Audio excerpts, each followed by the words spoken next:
To change the visibility of a YouTube video from another setting private or unlisted to public, then follow these steps. First of all, go to youtube.com. Then go to YouTube Studio, associate with your Google account as shown here.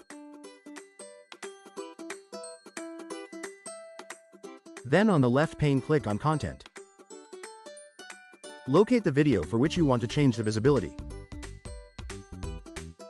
Hover over the video and click on the pencil icon to open the details page of the video.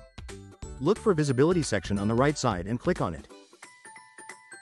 Click on Public and then click on Done button.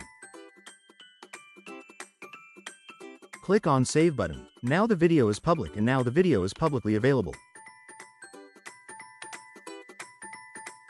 Now go to YouTube and search for the video on the channel and you will find the video is publicly accessible as shown here.